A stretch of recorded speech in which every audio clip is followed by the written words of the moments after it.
Good morning, welcome to Neelakshi classes. मैं अजय, इस Neelakshi classes के प्लेटफॉर्म पर मैं आपका हार्दिक स्वागत करता हूं। मेरे बच्चों, लास्ट लेक्चर में हम जहां तक पढ़ चुके थे उसी के जस्ट आगे मेरे बच्चों क्या क्या पढ़ना है इनके बारे में बात करने वाले हैं। तो जिन बच्चों ने लास्ट लेक्चर नहीं देखा है, कृपया करके पहले जो वीडियो पढ़ चुके हैं उन वीडियो को आप पहले देखिए, समझिए, उसके बाद आप बहुत बेहतर समझ पाएंगे मेरे बच्चों। चलिए, तो जहां हमने खत्म किया था उसके जस्ट आगे हम फटाफट मेरे बच्चों वीडियो शेयर कर दीजिए अपने दोस्तों में और आ जाइए इस क्लास में, आनंद लीजिए इस क्लास का मेरे बच्चों। चलिए चलते हैं मेरे बच्चों एक नए टॉपिक पे पास। मेरे बच्चों लास्ट हमने खत्म किया था कहाँ पर? अपरिमेय संख्या के मानक रूप पे। अब मेरे बच्चों हम जो बात करने वाले हैं वो इस जगह बात करने वाले हैं। पॉइंट आपको एक दिया गया है बच्चों, इस पॉइंट में हमने लिखा है आपके लिए अपरिमेय संख्या हम पढ़ रहे हैं। अपरिमेय संख्या के जितने भी मेरे बच्चों महत्वपूर्ण पॉइंट उनके बारे में बात कर रहे हैं। चलिए, तो एक पॉइंट मेरे बच्चों है, इस पॉइंट को समझने से पहले मैं एक बार रिवाइज कराऊंगा आपको। पहले चैप्टर के पहले लेक्चर का कुछ छोटा सा एक वीडियो था, उस वीडियो में हमने बहुत सारी चीज़ें बताई थी मेरे बच्चों, उनमें से एक पॉइंट है, उसको पहले हम आपके लिए डिफाइन करते हैं, फिर हम आपको इस पॉइंट से जोड़ेंगे मेरे बच्चों। पहले पॉइंट में हमने पढ़ा था चैप्टर नंबर जो पहला पढ़ा था, इसमें पहले लेक्चर में हमने क्या पढ़ा था? परिमेय संख्या का मेरे बच्चों मानक रूप पढ़ा था। परिमेय संख्या का मेरे बच्चों मानक रूप क्या होता है? परिमेय संख्या का मानक रूप मेरे लाडलों, इसके बारे में थोड़ी सी बात समझ लीजिए, फिर मैं अपने पॉइंट पे आता हूँ।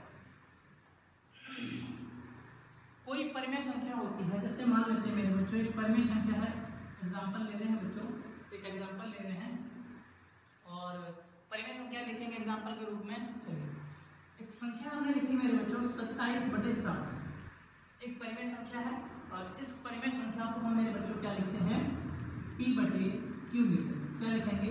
P/Q, क्योंकि P/Q के रूप में कोई परिमेय संख्या लिखते हैं, Q का मान वहाँ 0 नहीं होता, उसे परिमेय संख्या कहते हैं। हम पढ़ रहे हैं उसका मानक रूप। चले, अब करना क्या है मेरे बच्चों, जरा देख लेते हैं इस वाले पॉइंट पे कि 27 है मेरे बच्चों। अगर मैं 27 के गुणनखंड करूँ तो आएगा 3 मेरे बच्चों, और मैं अगर 60 के गुणनखंड करूँ तो आएगा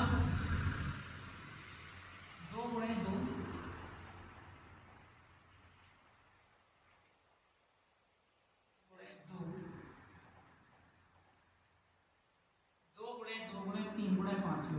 इस टाइप से आगे गुणनखंड कर दिए।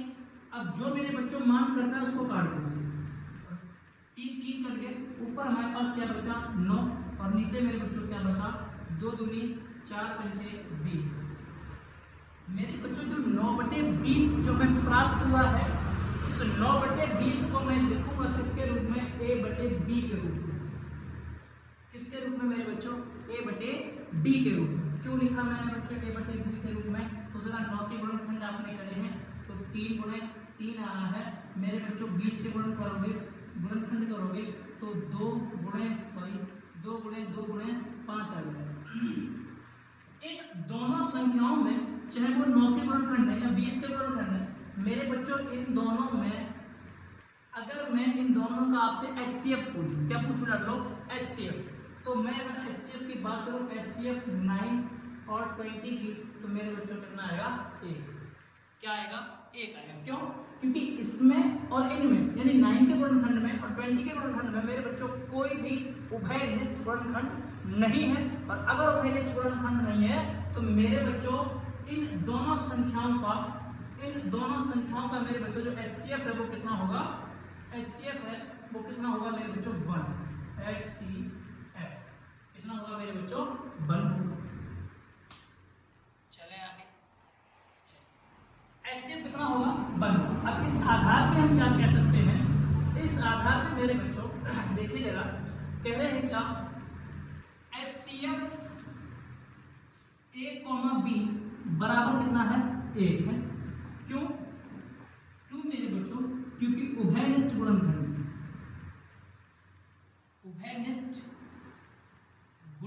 मेरे बच्चों कोई अन्य संख्या नहीं है बल्कि कितनी है?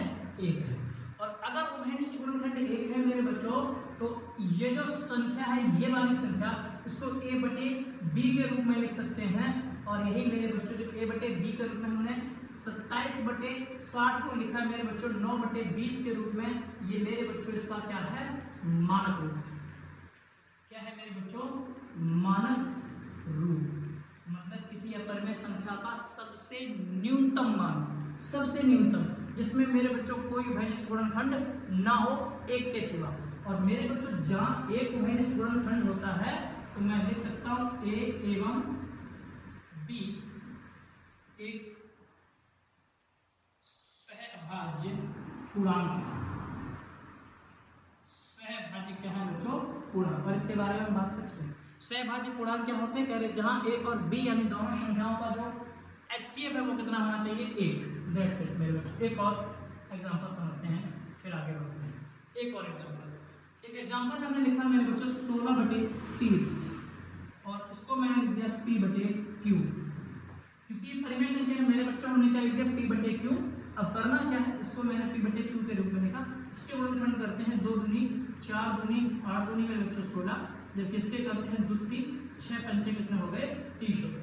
मेरे बच्चों डिवाइड कर दीजिए, जो डिवाइड हो रहा है जो कट रहा है उसको काट दीजिए मेरे बच्चों, ये कट गए तो हमें मिला 2 दूनी 4 दूनी 8 और नीचे मेरे बच्चों 3 पंचे कितना आ रहा है 15। मैंने कहा इसको हम क्या लिखेंगे, A/B के रूप में लिखेंगे। क्यों मैं A/B के रूप में लिखूंगा मेरे बच्चों, क्योंकि अगर मैं मेरे बच्चों HCF निकालूं, अगर मैं मेरे बच्चों क्या निकालूं, HCF निकालूं इसका तो कितना आएगा देखना चाहिए। मैं बच्चों HCF निकाल रहा हूं, मैंने 8 के गुणनखंड कितने कर रखे हैं, इधर देखिए मेरे पास कितना बचा है, 2 गुणे 2 गुणे 2 बचा। अगर मैं 15 के गुणनखंड निकालूं मेरे बच्चों तो क्या बचा है 3 गुणे 5। अब इन दोनों संख्याओं में मेरे बच्चों कोई भी उभयनिष्ठ गुणनखंड नहीं है, और गुणनखंड नहीं है तो वो कितना मान रहे हैं मेरे बच्चों 1। अर्थात मैं ये कह सकता हूं 8 तथा 15 का मेरे बच्चों HCF की बात करूं तो कितना होगा, 1 होगा। क्यों 1 होगा मेरे बच्चों, क्योंकि अगर 8 A है और B 15 है मेरे बच्चों, तो A एवं B मेरे बच्चों क्या है, A एवं B के मध्य मेरे बच्चों कोई भी क्या नहीं है, उभयनिष्ठ गुणनखंड नहीं है।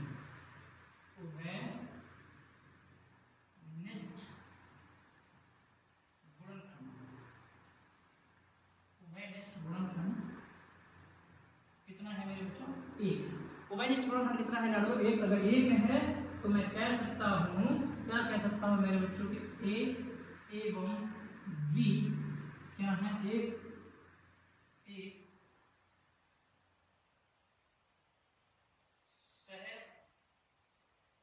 सहअभाज्य पूर्णांक। क्या है बच्चों, सहअभाज्य पूर्णांक। हमें लगता है मेरे बच्चों मैं जो बात को आपको समझाया वो आपके बात समझ में आई होगी। मेरे बच्चों जब हम कोई संख्या को P/Q के रूप में लिखा होता है, उसको A/B के रूप में जब हम लिखते हैं तो मेरे बच्चों को क्या होता है, उस संख्या का मानक रूप होता है। ठीक है बच्चों, मानक रूप होता है। अब जो हमने पढ़ा है इसी चीज का उपयोग करेंगे हम लोग इस वाले पॉइंट पे मेरे बच्चों, इस पॉइंट को समझने में। ये जो पॉइंट दिया है इस पॉइंट को समझने में उपयोग करेंगे और आगे चलेंगे, अगले पॉइंट को समझते हैं मेरे बच्चों। चलिए आइए बच्चों अगले पॉइंट को समझते हैं। इस पॉइंट में क्या दिया गया है, जो लिखा गया इस लिखे हुए को पहले समझते हैं, उसी आधार पे हम लोग मेरे बच्चों कुछ एग्जांपल के साथ इसको समझाएंगे। और ये मोस्ट इंपॉर्टेंट है मेरे बच्चों, बहुत इंपॉर्टेंट पॉइंट है। इस पॉइंट को अगर गौर से समझना, कृपया करके पूरा फोकस बनाओ मेरे लाडो। चलो देखते हैं क्या दिया गया। हमसे बोला गया अगर P एक अभाज्य संख्या है मेरे बच्चों, कोई P है मान ले लो, एक अभाज्य संख्या मान लो कितनी है, 2 है। चलिए अभाज्य संख्या 2 है मैंने मान लिया। अगर P एक अभाज्य संख्या है और P A² को विभाजित करती है। अभी कोई मान ले रहा हूँ मेरे बच्चों A², एक ऐसा मान ले रहा हूँ A² जो भी मान होगा जो 2 से विभाजित हो जाए मेरे बच्चों। हमने ले लिया 36, कितना ले लिया बच्चों 36। आगे क्या लिखा, कैरिक को विभाजित करता है तो P जो है वो A को भी क्या करेगी, विभाजित करेगा, जहां A एक धनात्मक पूर्णांक होगा। क्या बोला बच्चों, कैरिक फिर से सुनना, कह रहा A जो P है वो एक अभाज्य संख्या है। मैंने कहा ठीक है एक अभाज्य संख्या है और P जो है वो A² को क्या करता है, विभाजित। P का जो मान है बच्चों वो किसको करता है, A² को विभाजित। तो कह रहा है क्या कि P जो है यानी P जो है वो A² से जब हम A निकालेंगे तो उस A को भी क्या कर देगा, विभाजित कर देगा। जरा देखते हैं मेरे बच्चों क्या ऐसा सही है। चलो चेक करते हैं और समझते हैं इस पॉइंट को। मेरे बच्चों का A² का मान ये है तो मैं अगर ए करूंगा तो अंडर रूट में कितने हो जाएंगे 36, वापस से मैं ए करूंगा मेरे बच्चों कितना आ जाएगा मेरे पास 6, क्योंकि 6 का वर्गमूल कितना होता है, 6 का वर्ग कितना होता है 36, यानी 36 का वर्गमूल कितना होता है मेरे बच्चों 6 होता है। अब अगर मैं बात करूं मेरे बच्चों, यहाँ देखते हैं, यहाँ जो लिखा कह रही थी p जो है ना ए स्क्वायर में विभाजित करेगी, p जो है बच्चों p का मान कितना है 2, p जो है हमसे बोला गया p जो है मेरे बच्चों वो ए स्क्वायर को क्या कर देगी विभाजित, p का मान कितना है 2 और ए स्क्वायर का मान हमने कितना लिया बच्चों 36, काटते हैं तो कितना आ रहा है 18, ठीक है कर दिया तुम्हारी पहली बात करके समझ में आई। दूसरी बात भी समझते हैं क्या कह रहा क्या कि p जो है ना ये p जो है p मेरे बच्चों को किसको भी विभाजित कर देगी ए को, अच्छा ए का मान हमने कितना निकाला मेरे बच्चों 6 से काटते हैं 2 से काट देती 6, बिल्कुल बात सकते हैं क्या मेरे बच्चों कि अगर p जो है वो ए स्क्वायर को विभाजित करेगी तो यही p का मान मेरे बच्चों a को भी क्या करेगा विभाजित करेगा।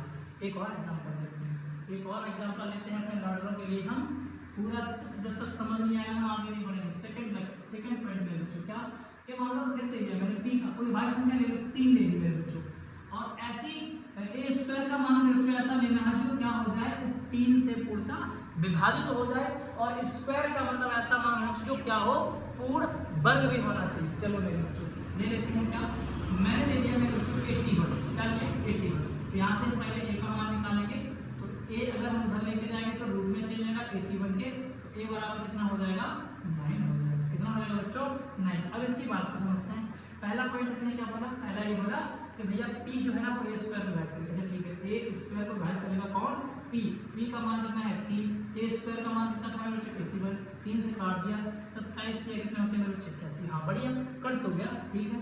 दूसरी बात ये क्या कह रहा है मेरे बच्चे को, बात करें क्या कह रहा है कि p है ना वो a को भी क्या कर देगा विभाजित, मेरे बच्चों a को भी क्या कर देगा p विभाजित, p का मान कितना है 3 और a का मान कितना निकाला है आपने मेरे बच्चों 9, काट दो 3 की यह 9, इसका मतलब ये वाली बात फिर से सत्य हो गई है क्या, ऐसी कोई भी अभाज्य संख्या जो किसी संख्या के पूर्ण वर्ग संख्या को अगर विभाजित कर देगी तो मेरे बच्चों वो संख्या उस जिस संख्या का वर्ग निकाला गया उसको भी पूर्णतः कर देगी विभाजित कर देगी। एक और लास्ट पॉइंट समझते हैं मेरे बच्चों, एक और एग्जांपल दिया है बच्चों, देख लेते हैं क्या, तीसरा एग्जांपल देखो मेरे बच्चों, इस एग्जांपल में समझते हैं क्या कह रहे कि p जो है वो कितनी है 3 है, p जो है मेरे बच्चों इस बार मैं ले लूँ 5, और इस जगह पर मेरे बच्चों अभाज्य संख्या है, उसके बाद में अगर p ए स्क्वायर की बात करूँ ए स्क्वायर, तो ए स्क्वायर मैंने ले लिया 225, कितना ले लिया बच्चों 225।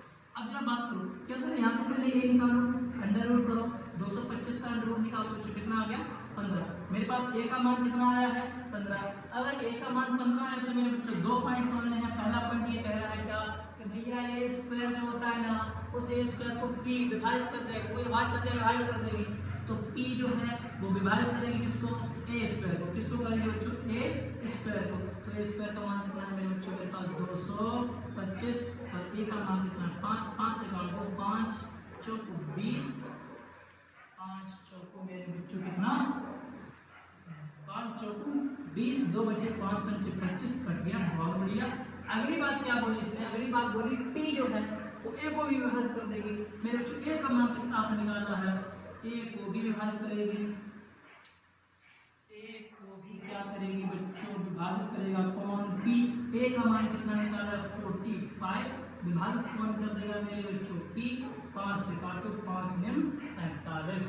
मेरे बच्चों जो पॉइंट लिखा गया है इस पॉइंट का बहुत ज्यादा इंपॉर्टेंट यूज है, और ये क्या कहता है कि अगर कोई अभाज्य संख्या किसी संख्या के वर्ग को विभाजित करेगी तो यही अभाज्य संख्या उस संख्या को भी क्या कर देगी विभाजित करेगी। टंडनाटन मेरे बच्चों पॉइंट समझ में आया कि नहीं आया, बोलो हाँ या ना। अगर पॉइंट समझ में आ गया है टंडनाटो तो चलते हैं सीधे धमाका करते हैं मेरे बच्चों क्वेश्चन पे मेरे बच्चों, और इस क्वेश्चन को समझते हैं कि हमसे क्या कहा जा रहा है। बहुत बढ़िया, ये है आपके लिए क्वेश्चन मेरे बच्चों, बहुत सारे क्वेश्चन हैं। अब इन क्वेश्चन को समझने के लिए जो हम पॉइंट समझ के आए हैं बच्चों उस पॉइंट का हम लोग उपयोग करने वाले हैं, इस पॉइंट का उपयोग करेंगे और हम समझेंगे किसको मेरे बच्चों under root 5, under root 3, under root 5, under root 2, under root 11, under root 17, under root मेरे बच्चों कुछ भी ले लो, ऐसी जो कैसी होनी चाहिए अभाज्य संख्या अंडर रूट 7 इत्यादि का मेरे बच्चों हम क्या निकालने वाले हैं, सिद्ध करने वाले हैं कि ये संख्याएं कैसी हैं आपकी अपरिमेय है। कैसी है मेरे बच्चों, अपरिमेय। चलो मेरे बच्चों, तो अगला पहला सवाल हम लेके चलेंगे मेरे बच्चों, कौन सा, ये वाला। इसमें क्या कहा है, सिद्ध कीजिए कि अंडर रूट 3 आपकी क्या एक अपरिमेय संख्या है मेरे बच्चों। चलिए फिर अगले पॉइंट पे चलते हैं। चलिए मेरे बच्चों, तो क्या करना है, एक क्वेश्चन हम लोग करने वाले हैं, और ये क्वेश्चन आपके एग्जाम में सीधा सीधा पूछा जाता है कि अंडर रूट 3 एक अपरिमेय संख्या है, इसको सिद्ध कीजिए। तो चलो मेरे बच्चों, इस क्वेश्चन को देखते हैं और समझते हैं मेरे बच्चों। क्या है क्वेश्चन, आपको क्या दिया गया है, कह रहा है क्या, सिद्ध कीजिए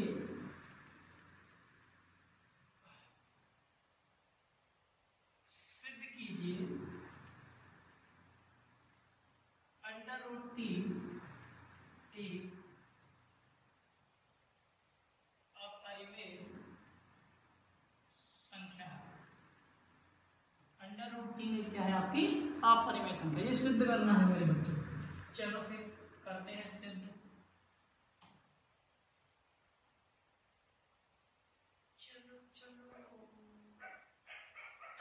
ठीक है, क्या करना है, पहले मेरे बच्चों हम मानेंगे क्या, माना अंडर रूट 3 एक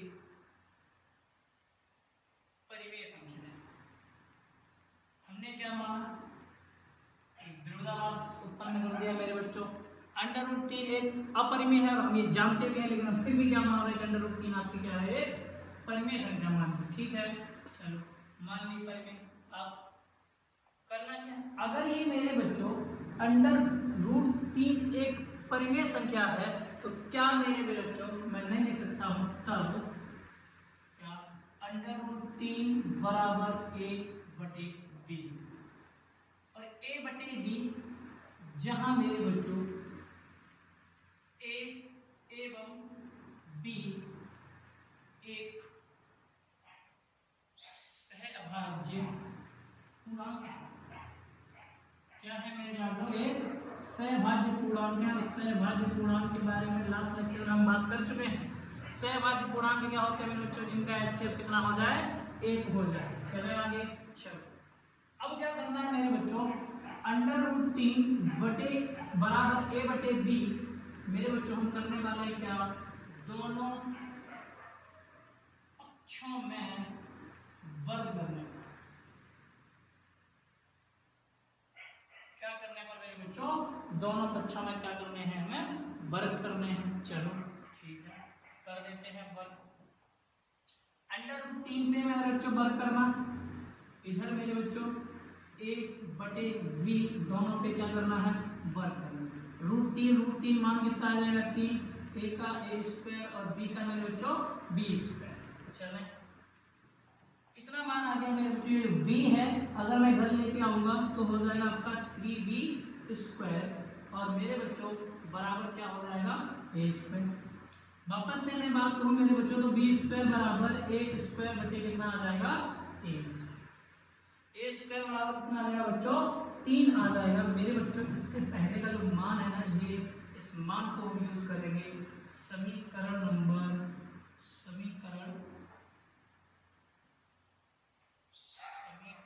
1 के रूप में उपयोग करने वाले हैं।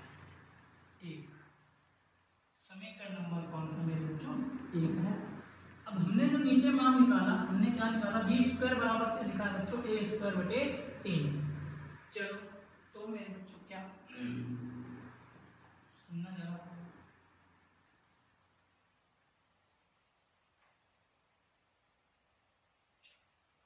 मेरे बच्चों यहाँ मैं कुछ लिख रहा हूँ, अतः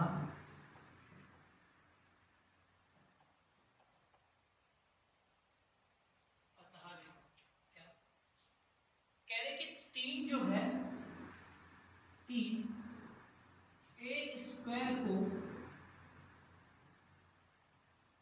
विभाजित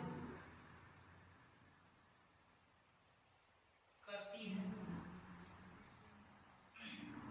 तो 3 जो है बच्चों, 3 जो है a स्क्वायर को विभाजित करती है, तो ये अभाज्य संख्या 3 a को भी विभाजित करेगी, विभाजित करेगी। समझते हैं बच्चों, जो हमने पढ़ा उसका यूज कहाँ आ गया, आया ना तुरंत के तुरंत। मेरे बच्चों क्या लिखा था कि कोई अभाज्य संख्या मेरे बच्चों ए स्क्वायर को विभाजित करेगी, तो वही संख्या मेरे बच्चों अभाज्य संख्या ए को भी विभाजित करेगी। यहाँ हमने क्या देखा है मेरे बच्चों, देखो ना मेरे बच्चों क्या कह रहा है, 3 एक अभाज्य संख्या ए स्क्वायर को विभाजित करती है, तो कह रहे वो 3 जो है वो ए को भी क्या करेगी, विभाजित करेगी। अब मेरे बच्चों क्या करना है, अब अगले पॉइंट पे चलते हैं। इस सवाल के अगले पॉइंट में हम बच्चों क्या देखने वाले हैं, काम करते हैं मेरे बच्चों, इस पॉइंट को भी यहीं समझते हैं ताकि क्वेश्चन आपके सामने पूरा रहे, तो समझने में बहुत बढ़िया आ जाएगा। पूरा क्वेश्चन आपके सामने आना चाहिए। चलो मेरे बच्चों ये भी करते हैं, क्वेश्चन को यहीं समझना है।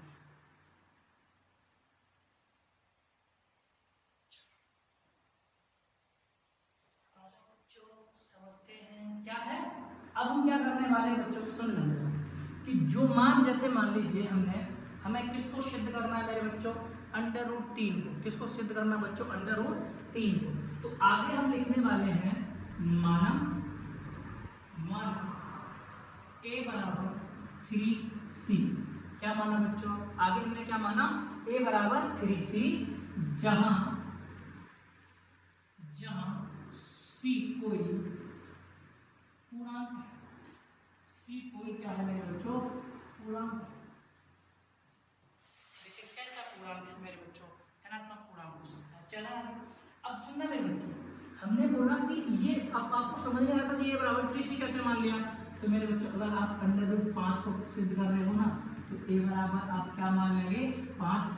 √2 को करेंगे तो क्या कराएंगे, a बराबर 2c। √7 को करेंगे तो क्या मान लेंगे, √2c को, मतलब a बराबर क्या मान लेंगे मेरे बच्चों, a बराबर मान लेंगे 7c। सिंपल सी बात, बोलो बड़े आगे। चलो देखते हैं, तो हमने क्या मान लिया बच्चों, a बराबर 3c मान लिया। अब क्या करना है, फिर से वही बात मेरे बच्चों, दोनों पक्षों में क्या करेंगे, a बराबर 3c, दोनों पक्षों में क्या करना है बच्चों, वर्ग करने, दोनों पक्षों में वर्ग करेंगे। चलिए बच्चों वर्ग कर देते हैं, a बराबर 3c, दोनों पक्षों में वर्ग करना है, a स्क्वायर हो गया, 3 का वर्ग करेंगे 9, और क्या आ जाएगा मेरे बच्चों, c स्क्वायर आ जाएगा। क्या आ जाएगा, c स्क्वायर। अब मेरे बच्चों जहां हम पहुंचे हैं इसके आगे की बात देखो क्या है।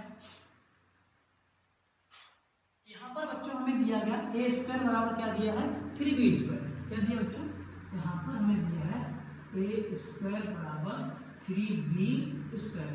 अगर मैं इसकी जगह लिख दूं 3b स्क्वायर बराबर 9c स्क्वायर। क्या लिख दिया बच्चों, 3b स्क्वायर बराबर 9c स्क्वायर। वापस कर रहे हैं मेरे बच्चों, मैंने कहा c स्क्वायर बराबर ये 9 है, जो वो किस में आ जाएंगे, भाग में आ जाएंगे मेरे बच्चों।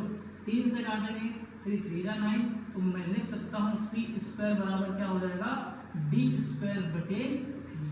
क्या लिखेंगे बच्चों, b स्क्वायर बराबर बटे 3 लिख देंगे। अब b स्क्वायर बटे 3 लिखा है, आगे बढ़ते हैं, समझते हैं।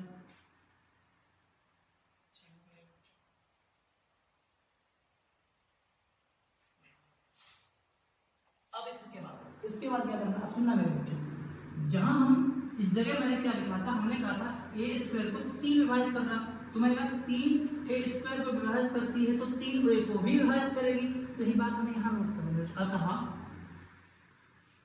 अतः मेरे बच्चों 3b स्क्वायर को विभाजित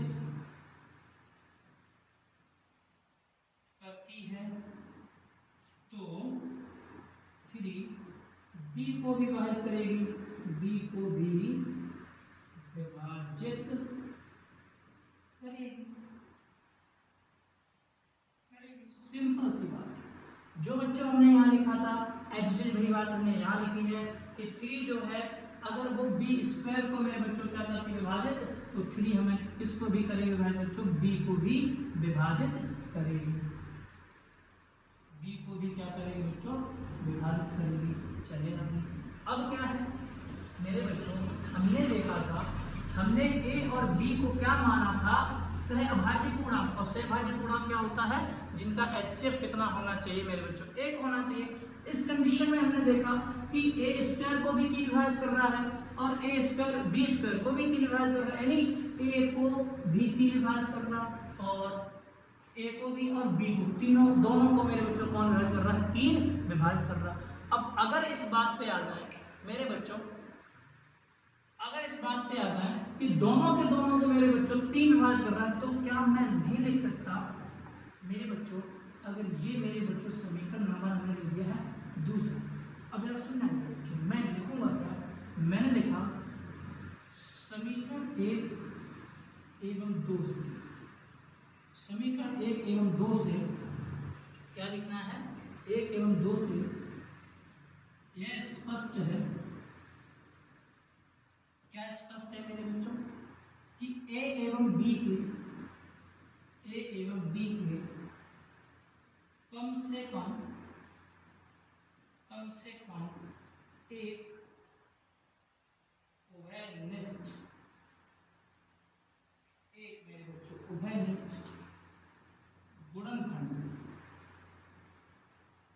3 है, कम से कम उभयनिष्ठ गुणनखंड 3 है मेरे बच्चों, अर्थात ये आपकी सहभाज्य संख्या नहीं है, ये आपकी क्या नहीं है, सहभाज्य संख्या नहीं, इसीलिए मैं लिखूंगा परंतु इससे इस तथ्य का विरोधाभास प्राप्त होता है। किस तथ्य का, क्या इस तथ्य का कि ए बी क्या है आपकी एक सहभाज्य संख्या, इस तथ्य से विरोधाभास प्राप्त होता है, क्या होता है कि ए एवं बी एक सहअभाज्य पूर्णांक है, जबकि सहभाज्य पूर्णांक है ही नहीं, मैं कम से कम एक उभयनिष्ठ गुणनखंड है 3 बच्चों, तो सहभाज्य पूर्णांक कहां से हो गया, अतः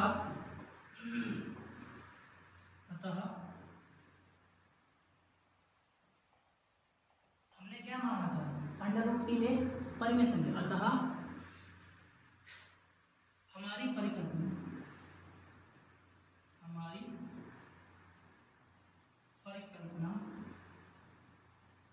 गलत है, हमारी परिकल्पना गलत है कि √3 एक क्या है, परिमेय संख्या। ये परिकल्पना हमारी क्या हो गई है, गलत हो गई है। क्या गलत हो गई, √3 एक परिमेय संख्या ना, अतः अर्थात मेरे बच्चों, अर्थात √3 एक क्या है, आपकी अपरिमेय संख्या है, क्या है, अपरिमेय संख्या है। यही है मेरे बच्चों आपका क्या आंसर। ये क्वेश्चन आपके एग्जाम में आता है मेरे बच्चों 3 से लेकर 5 नंबर का। मुझे लगता है मैंने इस क्वेश्चन को आपके लिए क्लियर किया, और अगर मेरे बच्चों को क्लियर नहीं किया तो मैं कहीं गया नहीं हूँ। एक और क्वेश्चन हम आपके लिए लेके आए, एक और क्वेश्चन करेंगे, फिर आप हमें बताना मेरे बच्चों ये क्वेश्चन आपको समझ में आया अथवा नहीं आया। चलिए मेरे बच्चों एक और क्वेश्चन में चलते हैं। चलिए बच्चों अगले क्वेश्चन पे चलते हैं। एक और क्वेश्चन हम आपको समझाते हैं, फिर आप हमें बताना कि क्वेश्चन समझ आया अथवा नहीं आया। चलें आगे। चलिए क्या है क्वेश्चन, देखो जरा। एक क्वेश्चन ले रहे हैं और इस क्वेश्चन में है क्या, सिद्ध कीजिए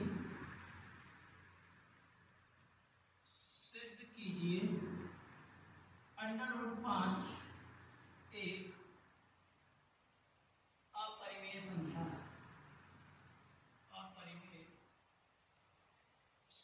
ये सिद्ध करना है मेरे को। चले आगे। कैसे करना है, फटाफट मेरे बच्चों करते हैं इसको।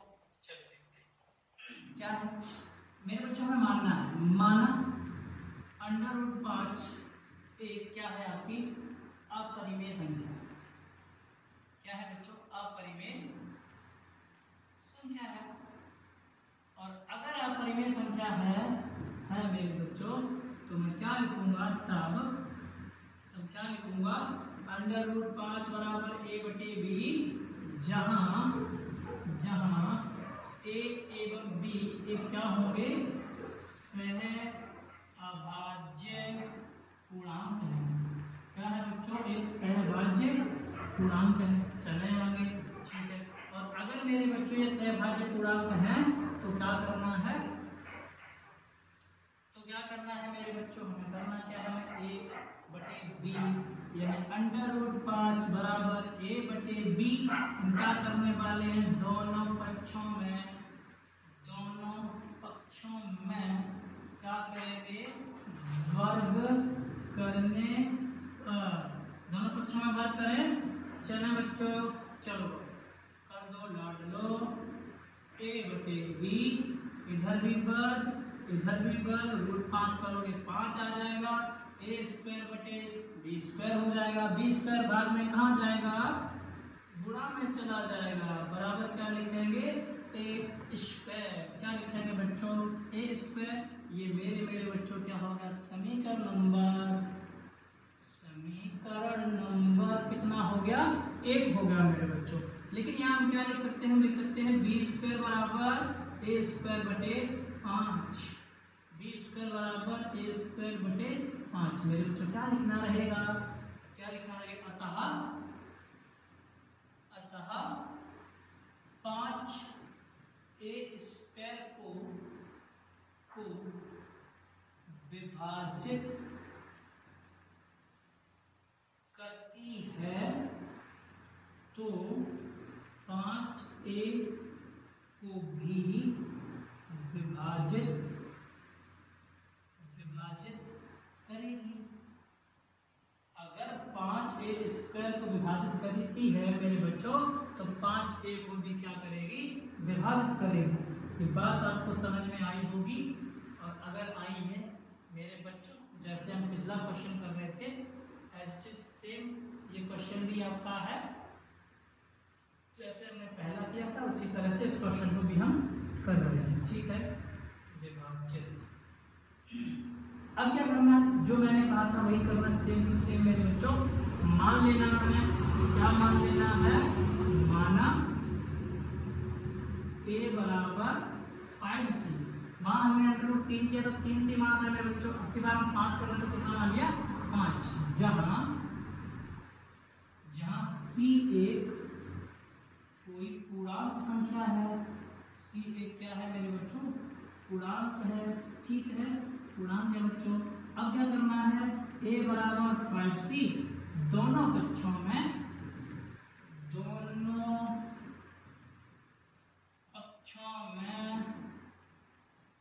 में क्या करना है, वर्ग करने पर। दोनों पक्षों में क्या करना लाडलो, वर्ग करेंगे। करो वर्ग मेरे बच्चों, फटाफट करो वर्ग, करो मेरे लाडलो। इधर स्क्वायर इधर भी स्क्वायर, a स्क्वायर 5 का वर्ग करोगे कितना आ जाएगा बच्चों, 25c स्क्वायर। अब फटाफट मुझे जरा बताओ मेरे बच्चों, हमें क्या दिया गया है, a स्क्वायर बराबर 5b स्क्वायर। यूज करने में मैंने बच्चों इस जगह पर इसका उपयोग करने वाले हैं। हम लिखेंगे क्या, 5b स्क्वायर बराबर 25c स्क्वायर। तो 5b स्क्वायर बराबर गुणा वाले भाग में आ गए मेरे बच्चों, भाग में आ गए, इधर क्या रहेगा हमारा c स्क्वायर। 5 से हमने काटा 5 एकड़ 5, 5 पंचे 25 काटा मेरे बच्चों, काट दिया। काटने के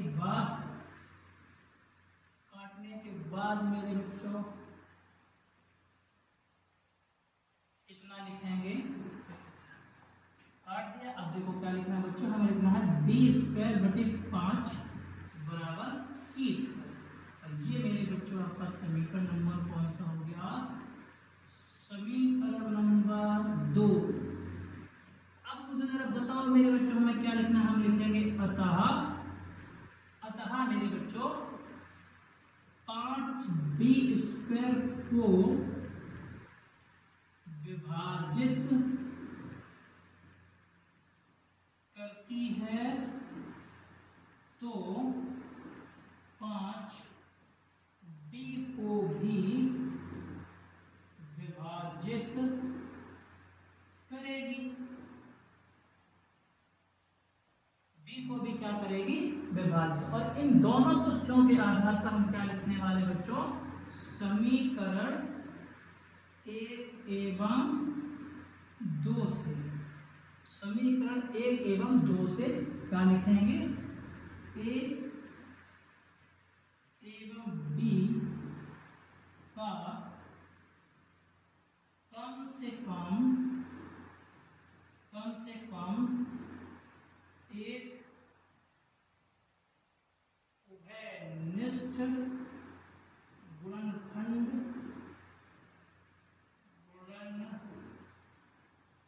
बच्चों कितना है, 5 है। ठीक है, कम से कम एक उभयनिष्ठ गुणनखंड कितना है बच्चों, 5 है। तो परंतु इससे इस तथ्य का विरोधाभास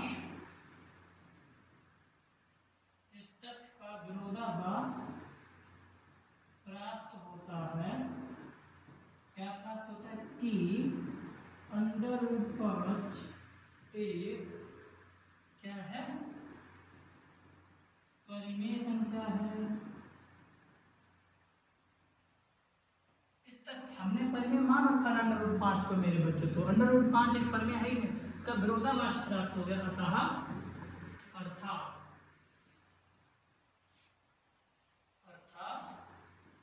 √5 एक अपरिमेय संख्या है, और यही है मेरे बच्चों का आंसर। आशा करते हैं मेरे बच्चों ये वीडियो आपको पसंद आया होगा। 2 क्वेश्चन हमने आपके लिए करा दिए हैं। अगले क्वेश्चंस पे हम अगले दिन चलने वाले हैं, जहां पर मेरे बच्चों इस प्रकार के क्वेश्चन भी करने वाले हैं। मेरे बच्चों आपके लिए एक छोटा सा मैं होमवर्क देके जा रहा हूं, और कोशिश करेंगे आप सारे बच्चे करेंगे। चलिए, √7, √11, √3 और √19 एक अपरिमेय संख्या है मेरे बच्चों। क्या है, एक अपरिमेय संख्या है। अपरिमेय संख्याएं हैं, सिद्ध कीजिए।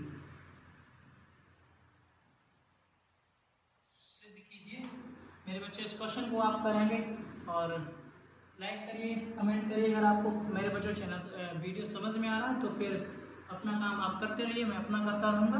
बहुत बहुत धन्यवाद मेरे बच्चों, मिलते हैं अगले क्वेश्चन पे, अगले क्वेश्चन के साथ। मेरे बच्चों बहुत बहुत धन्यवाद। जय हिंद, जय भारत मेरे बच्चों।